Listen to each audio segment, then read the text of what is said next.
ये क्वेश्चन भी काफ़ी इंटरेस्टिंग है, थोड़ा दिमाग लगाना पड़ेगा इसमें, थोड़ा सा, ज़्यादा नहीं। 11th क्वेश्चन है, a group of 120 men had provisions for 200 days. After 5 days, 30 men died due to an epidemic. How long will the remaining food last?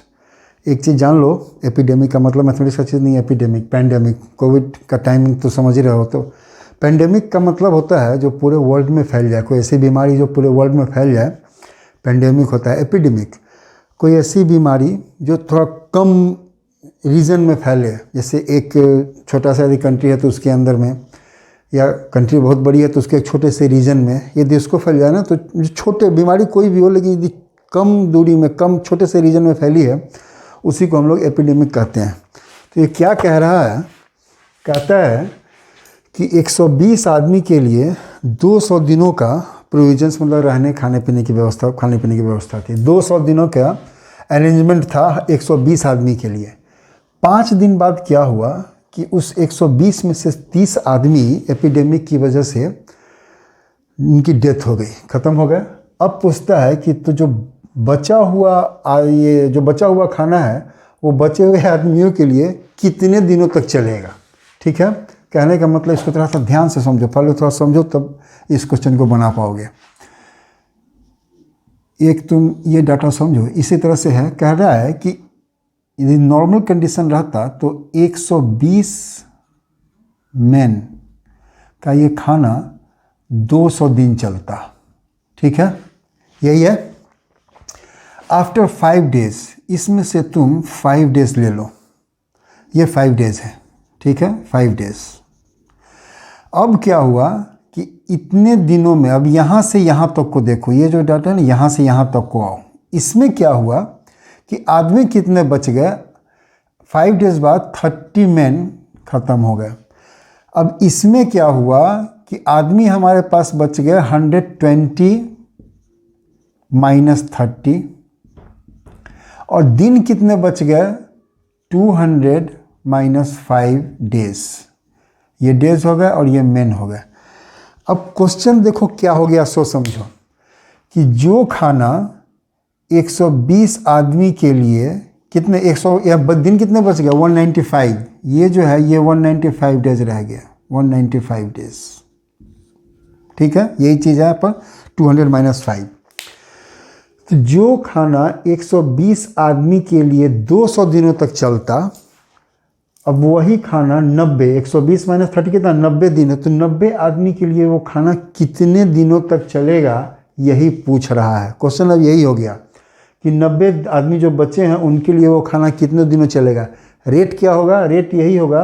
अब ये 200 डेज गया, अब ये रेट आ गया यही कि 120 आदमी के लिए 195 दिन का 195 डेज का खाना बचा हुआ था, तो उसी को अब 90 दिन आदमी जब खाएगा तो कितने दिनों तक चलेगा, ये तुम समझ गए। अब इसको हम लोग लिख लेते हैं नंबर ऑफ, इसको पहले लिख लो, ये तो हमें समझने के लिए मैथमेटिकली कैसे लिखेंगे, नंबर ऑफ डेज लेफ्ट, कितने बच गए 200 माइनस 5, यह आ गया 195 डेज। ठीक है, नंबर ऑफ मेन लेफ्ट, बच कितने गए, तो पहले कितने थे 120, इसमें से 30 की डेथ हो गई तो ये बच गए 90 मैन। यही हमारे पास आ गया, इसी का निकालना है हमें। ठीक है, अब कैसे होगा सो देखो, यही 195 दिन खाना चलता है 120 आदमी के लिए, यही डाटा हो गया। तो हम लोग इसके स्टेटमेंट में कैसे लिख सकते हैं, इसको ऐसे कर दो, स्टेटमेंट में हम लोग लिख सकते हैं सिंस फॉर 120, निकालना क्या है हमें निकालना है डेज, कितने दिनों चलेगा। तो जो स्टेटमेंट हम लोग लिखेंगे उसमें भी डेज बाद में ही रहेगा और मैन पहले रहेगा। तो for 120 man food lasts for कितने दिनों तक, अब 200 डेज की बात नहीं है, अब बात है 195 डेज की। Food lasts for 195 days, right. Therefore, for one man, food will last for कितने दिनों तक होगा, ये 195 डेज है, यही चेंज करेगा। चेंज करके क्या हो जाएगा, कितने दिन हो जाएगा, कम होगा या ज़्यादा होगा, ज़रा सोचो। 120 आदमी का खाना था, 195 डेज तक चलता वो। अब क्या है कि एक ही आदमी रह गया, तो सोचो कि वो खाना कितने दिनों तक चलेगा, बहुत ज़्यादा दिनों तक चलेगा। ज़्यादा के लिए हम लोग क्या करते हैं, मल्टीप्लाई करते हैं। तो 195 को मल्टीप्लाई करेंगे किस नंबर से, एक ही नंबर है हमारे पास 120, ठीक है, इतने से मल्टीप्लाई कर दिया। रूल के हिसाब से तुम सोच सकते हो कि 121 हो गया, मतलब इधर 120 से डिवाइड हो गया। इन्वर्स वैल्यूएशन का क्वेश्चन है तो इधर 120 से डिवाइड हो रहा है, तो उधर 120 से मल्टीप्लाई हो जाएगा, वही हमने किया है। लास्ट क्वेश्चन क्या निकालेंगे, फॉर कितने आदमी रह गए हैं, हम 90 रह गए हैं, तो for 90 men food will last for, ये तो इसी तरह रहेगा 195 इंटू 20 डेज। अब देखो जब 1 से 90 आदमी हो गए तो खाना ऑब्वियस है कम दिन चलेगा। कम दिन के लिए हम लोग क्या करते हैं, डिवाइड करते हैं, तो इसको हमने 90 से डिवाइड कर दिया। वैसे भी 1 को 90 हो जाना है, किस कंडीशन में, 1 जो है वो 90 हो जाए, कैसे पॉसिबल है, तो 90 से जब 1 में मल्टीप्लाई करोगे तो वो 90 हो जाएगा। इन्वर्स वेरिएशन का क्वेश्चन है तो 1 इधर 90 से मल्टीप्लाई हो रहा है तो उधर 90 से डिवाइड हो जाएगा, ठीक है, इतना आ गया, इतने डेज। अब इसको तुम सॉल्व करोगे तो देखो क्या आता है, ये कट गया, ये 12 और 9 3 से कट जाएगा, ये 3 टाइम्स और ये 4 टाइम्स, ये भी 3 से कट जाएगा। कैसे कटेगा, देखो इनका एडिशन यदि 3 से कट जाए तो नंबर भी कट जाएगा। तो 9 + 1 10 + 5 15, 15 3 से कट रहा है तो ये नंबर भी कट जाएगा। 3 से ये 1 टाइम और ये हो गया 6 3 जा 18 और 5 3 जा 15।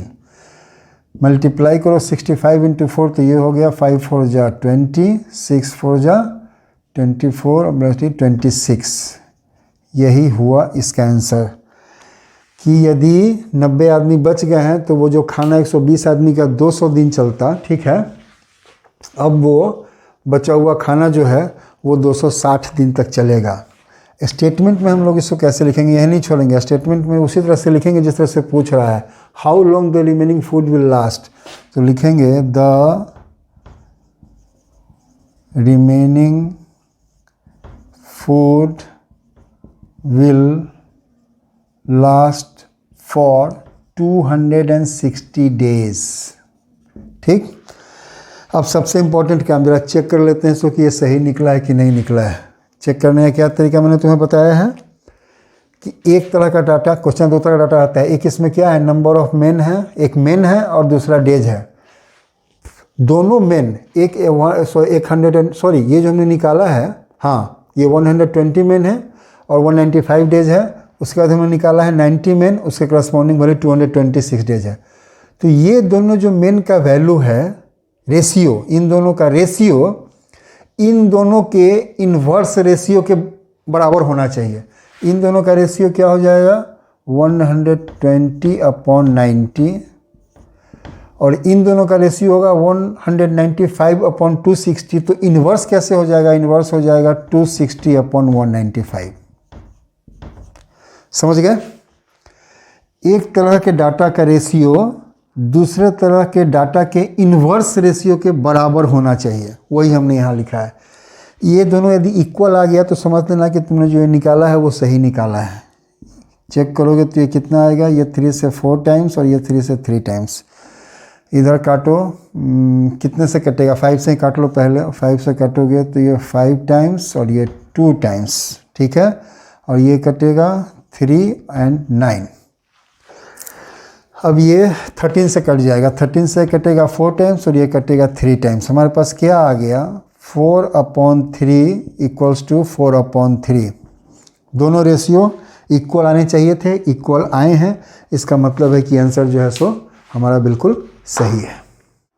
अगेन एन इंटरेस्टिंग क्वेश्चन कहता है, 12th क्वेश्चन है, 1200 soldiers in a fort had enough food for 28 days. After 4 days, some soldiers were transferred to another fort and thus the food lasted for an extra 32 days. How many soldiers left the fort? कितने ने fort को छोड़ दिया। देखो ये क्या कह रहा है, कहता है कि एक फोर्ट में 1200 सैनिक थे, उनके लिए 28 दिनों का खाना था।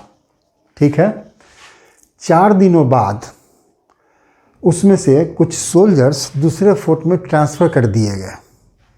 बच कितने गए ये हमें पता नहीं है, कुछ सोल्जर्स ट्रांसफ़र कर दिए गए। कहता है कि जो बचे हुए सोल्जर्स थे उनके लिए वो खाना 32 दिनों तक 32 डेज तक चला। वहाँ से एक्स्ट्रा 32 डेज, मतलब जिस दिन सोल्जर्स ट्रांसफ़र किए गए थे उसके बाद 32 दिनों तक वो बचा हुआ खाना चला। तो पूछ रहा है कि कितने सोल्जर्स ट्रांसफ़र किए गए।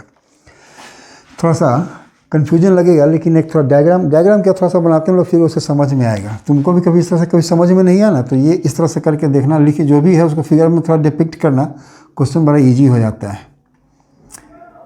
ये सिचुएशन कंसीडर करो। ये सिचुएशन था कि 1200 सोल्जर के लिए 28 दिन का खाना था। ये था टोटल 1200 सोल्जर्स और 28 दिन का, 1200 सोल्जर्स और 28 डेज़ का खाना था। क्या हुआ 4 डेज़ बाद, आफ्टर 4 डेज़, ये हो गया, इसको 4 डेज़ लिख दो। तो सबसे पहले देखो कि ये कितने दिन बच गए। ये बच गया हमारे पास 24 डेज़, इतना तो तय है। 4 डेज़ बाद जो ये पूरा जो टाइम बचा वो 24 डेज़ खाना बचा। इसका मतलब क्या है कि कंडीशन यदि नॉर्मल रहता तो इसके बीच में ये 1200 सोल्जर्स का खाना 24 दिन चलता। 4 दिन और चल चुका है, 24 दिन चलता, 24 और 4 28, 24 डेज सही है, ये 24 डेज चलता। लेकिन इसमें और क्या हुआ क्या कि इसमें से कुछ सोल्जर्स चले गए और अब यही डेट बढ़ के हो गया 32 डेज। ठीक, तो क्वेश्चन क्या हो गया, क्वेश्चन हमारे पास यही आ गया कि 24 दिनों का जो खाना था वो 1200 के लिए था, तो 32 दिन तक यदि वो खाना चला तो कितने सोल्जर्स वहाँ पर रहेंगे। ठीक है ना, यही क्वेश्चन हमारे पास हो गया। 4 डेज़ बाद ये जो 28 डेज़ है ये 24 हो गया, और जो खाना चला वो 32 दिन चला। तो 24 दिनों तक चलता यदि 1200 सोल्जर्स होते, यदि 32 दिनों तक चला तो कितने सोल्जर्स होंगे, यही हमारे पास आता। कैसे इसको लिखेंगे स्टेटमेंट में, सो देखो। Food lasts for 24 days if soldiers were कितने 1200। ठीक है, यही आया ना, यहाँ पर हमने यही निकाला है। 4 दिन बाद यदि वही कंडीशन रहता तो वो खाना 24 दिन और चलता 1200 सोल्जर्स के लिए। लेकिन हुआ क्या कि वो चल गया 32 डेज़। इसका मतलब है कि सोल्जर्स कम हुए। कह भी रहा है कि हमने कुछ ट्रांसफ़र किए, वही देखना है कि ये चलेगा कितने दिनों तक। तो इससे हम निकाल सकते हैं कि food will last for 1 day if soldiers are कितने 1200 सोल्जर्स तो थे, ये कितने हो जाएंगे कि एक ही दिन में ये सारा खाना खा जाएंगे। ऑब्वियस है, खाना जो भी था जो 24 दिन चल रहा था 1200 सोल्जर्स के लिए, वो एक ही दिन चला। इसका मतलब है कि नंबर ऑफ सोल्जर्स बहुत ज़्यादा हो गया। ज़्यादा होगा तो क्या करेंगे हम लोग, मल्टीप्लाई करेंगे। मल्टीप्लाई किस नंबर से करेंगे, एक ही नंबर है 24 जिससे मल्टीप्लाई करेंगे हम लोग। ठीक है, इन्वर्स वेरिएशन में साइन होता है, जो भी इधर है उधर जाके मल्टीप्लाई हो जाता है। क्यों मल्टीप्लाई होता है, वही रीज़न बतला रहे हैं ना, क्योंकि यहाँ डेज कम हो गया तो सोल्जर्स बहुत ज़्यादा लगाने पड़ेंगे, हमने लगा दिया खाने के लिए। दूसरा एक और भी ऑप्शन है जो रूल कहता है इन्वर्स वेरिएशन वाला, वो यही कहता है कि 24 डेज़ 1 डे हो गया। जो भी काम इधर होगा इसका ठीक इन्वर्स काम उधर होगा, इन्वर्सली वेरिएशन में है। 24 1 किस कंडीशन में हो सकता है, 24 को जब 24 से डिवाइड करोगे तो 1 हो जाएगा। तो इधर हमने 24 से डिवाइड किया तो उधर हम 24 से मल्टीप्लाई करेंगे, वही काम हमने यहाँ किया है। ठीक है, थर्ड देखो, फूड विल लास्ट फॉर कितने दिनों तक, वो अब चला 32 दिनों तक। इफ़ सोल्जर्स आर कितने होंगे, ये तो 1200 इंटू 24 पहले से था। अब क्या होगा कि एक दिन जो खाना चल रहा था इतने सोल्जर्स के लिए, अब वो खाना 32 दिनों तक चल रहा है। इसका मतलब है कि नंबर ऑफ़ सोल्जर्स खाने वाले घट गए, तभी ना वो खाना एक के बदले 32 दिनों तक चल गया। तो घटना मतलब डिक्रीज़ करने के लिए हमारे पास ऑप्शन होता है डिवीज़न का, और डिवीज़न के लिए यही नंबर है, तो हम लोग इसे डिवाइड करेंगे 32। ठीक है, बाकी जो तुमने रूल यहाँ लगाया था यहाँ भी लगा सकते हो। 132 हो गया, इसका मतलब है कि 1 में हमने 32 से मल्टीप्लाई किया, तो जब इधर 32 से मल्टीप्लाई कर रहे हैं तो उधर 32 से डिवाइड कर देंगे। इन्वर्स वेरिएशन का क्वेश्चन है इसीलिए। अब इसको ज़रा सॉल्व करो तो ये आएगा तुम्हारे पास 8 3 जा 24, 8 4 जा 32, और इसको 4 से काटोगे तो ये हो जाएगा 300। हमारे पास आ गया 300 इंटू 3 900 सोल्जर्स। कहने का मतलब कि 32 दिन खाना चला, इसका मतलब है कि इस दिन में 900 सोल्जर्स ही वहाँ बच गए थे। पहले कितने थे? 1200। 4 दिन बाद रह कितने गए? 900। तो पूछता है कितने ट्रांसफ़र हुए। कैसे पता चला कितना ट्रांसफ़र हुए? ऑब्वियस है, जो पहले था और जो बचा इसमें से माइनस कर देंगे तो जो निकल गया उसी का नंबर आ जाएगा। सो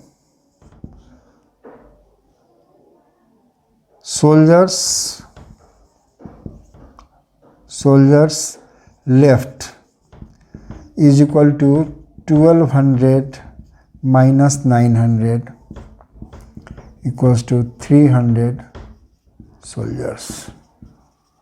ठीक है, यही सोल्जर्स हमारे पास बच गए। अब ज़रा सबसे इम्पोर्टेंट काम जरा चेक कर लिया जाए कि जो हमने आंसर निकाला है वो सही भी है कि नहीं सही है। ठीक है, तो ये तो मल्टीप्लाई डिवीज़न का ये सब्ट्रैक्शन का काम है, ये तो है ही। जो हमने निकाला है वो यही 900 है। तो कहता है कि एक तरह के डाटा का जो रेशियो होगा, इसको चेक करने का तरीका है यूनिवर्सली वेरिएशन में हमको, कि एक तरह के डाटा का जो रेशियो होगा वो दूसरे तरह के डाटा के रेशियो का इन्वर्स के बराबर होगा। कहने का मतलब कि एक डेज वाला है तो इसका रेशियो हो जाएगा 24/32, और दूसरा है सोल्जर्स का रेशियो। तो कहता है कि इसका रेशियो इन दोनों के इन्वर्स रेशियो के बराबर होगा। नॉर्मल रेशियो क्या हो जाएगा? इसका 24/32 है तो इसका 1200 और 900 हो जाएगा। उल्टा रेशियो नहीं कर देना, यहाँ याद रखना ये ऊपर में है तो इसके करस्पॉन्डिंग जो है वही ऊपर में रहेगा। तो इसका रेशियो हो जाएगा 1200/900, और इन्वर्स रेशियो क्या हो जाएगा? 900/1200। 900/1200। यदि तुम्हारा ये आंसर सही है तो इस दोनों को बराबर होना चाहिए। करके देखो, ये 900 से 00, 3 से ये 3 टाइम्स और ये 4 टाइम्स, ये 8 से दोनों कट जाएगा, ये 3 टाइम्स कट जाएगा और ये 4 टाइम्स कट जाएगा। हमारे पास आ गया 3/4 इक्वल्स टू 3/4। दोनों रेशियो सेम है। इसका मतलब है कि जो हमने आंसर निकाला 900 सोल्जर्स, ये 300 नहीं है इसमें, याद रखना। 300 तो 900 माइनस किया तब 300 निकला है। ये जो चेक किया है ना हमने, ये यूनिटरी मेथड को चेक किया है, तो यूनिटरी मेथड में जो हमने 900 सोल्जर्स निकाला है वो बिल्कुल सही है। यदि ये इक्वल नहीं आ रहा है तो ज़रा चेक करना, कहीं ना कहीं तुमने गलती की होगी जिसकी वजह से वो नहीं आ रहा है। अब ये चैप्टर ख़त्म होता है। ठीक है, इसके बाद ये एक्सरसाइज फिनिश होता है। इसके बाद एक एक्सरसाइज और है, और उसके बाद इसका कुछ टेस्ट पेपर भी है, वो हम लोग नेक्स्ट वीडियो में स्टार्ट करेंगे।